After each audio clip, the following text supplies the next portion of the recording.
চট্টগ্রামের সবজি ভান্ডার হিসেবে খ্যাত দোহাজারী বাজার। এখানে প্রতিদিন বেচাকেনা হয় কমপক্ষে ৫০ লাখ টাকা। প্রতিদিন ভোর থেকে দুপুর পর্যন্ত বসে এই বড় বাজার। আর পাইকাররা এখান থেকে সবজি কিনে নিয়ে যায় চট্টগ্রাম সহ দেশের বিভিন্ন বাজারে। কিন্তু সবজি চাষিদের অভিযোগ, সংরক্ষণাগার না থাকায় ন্যায্য দাম পাচ্ছে না তারা। এদিকে উপজেলা কৃষি অফিসের কর্মকর্তা জানান, উৎপাদন বাড়াতে কৃষকদের মাঠ পর্যায়ে দেওয়া হবে সব ধরনের পরামর্শ। চট্টগ্রামের চন্দনাইশ থেকে এম এ হামিদের তথ্যচিত্রে টেক্সট রিপোর্ট।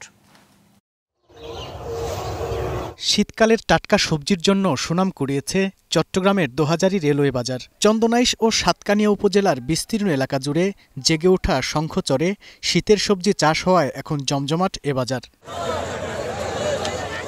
কৃষকরা বলছেন, প্রতিদিন ভোরে চাষিরা শীতের সবজি নিয়ে আসেন বাজারে। চাহিদা থাকায় এসব সবজি পাইকারি ও খুচরা বাজারে ন্যায্য দামে বিক্রি হচ্ছে। তবে আগে থেকে উৎপাদন খরচ খানিকটা বেড়েছে।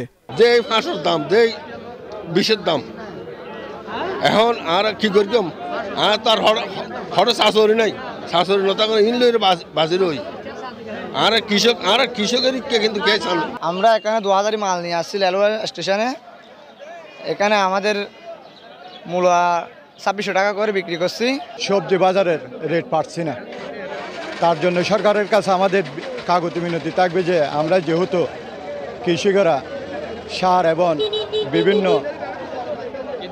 কীটনাশক দিয়ে সুযোগ সুবিধা পায় মতো, তাহলে আমরা আশা করতে পারবো যে আগামীতে আমরা সবজির রেট কমাতে পারবো। চট্টগ্রাম শহর থেকে আসা পাইকারি ব্যবসায়ীরাও এখান থেকে সবজি কিনে নগরের বিভিন্ন বাজারে সরবরাহ করেন। এই মালগুলো নেতে শাক পরে নেতে 1000 টাকা গাড়ি ভাড়া লাগবে, এগুলো উঠবে, বেঁচে কিনে অনবরত একদিন লাভ ফলে আরেকদিন লোকসান হয়, এইরকম আর কি। একটু দাম বাড়তির কারণে এখন মালও কিনা বাড়তে পারে। এখন আমরা এই শহর থেকে নিয়ে যাই, বেশি কেজি ভর্তি বাইগুন নিয়ে গেলে 6-8 টাকা লাভ করতে পারে কেজি ভর্তি, এর থেকে বেশি লাভ করা যায় না। চন্দনাইশ ও সাতকানিয়ায় এবছর সবজির চাষ বেড়েছে, এতে কৃষকরাও লাভবান হচ্ছে বলে জানান এই কৃষি কর্মকর্তা। অন্যান্য বারের তুলনায় রবি শাকসবজির আবাদ বৃদ্ধি পেয়েছে। একই সাথে ক্ষুদ্র এবং প্রান্তিক কৃষকদের মাঝে চন্দনাইশ উপজেলার কৃষি অফিস থেকে রবি শাকসবজির উপসি এবং হাইব্রিড জাতের বীজের প্রণোদনা বিতরণ করা হয়েছে। আমরা মাঠ পর্যায়ে থেকে কৃষকদেরকে প্রয়োজনীয় পরামর্শ প্রদান করছি। সংরক্ষণাগার না থাকায় কৃষকরা খানিকটা কম দামে সবজি বিক্রি করতে বাধ্য হন। তাই প্রশাসন সংরক্ষণাগার তৈরির উদ্যোগ না নিলে সবজি চাষে আগ্রহ হারাবে কৃষকরা, এমনটাই মনে করেন এলাকাবাসী। Global television news desk.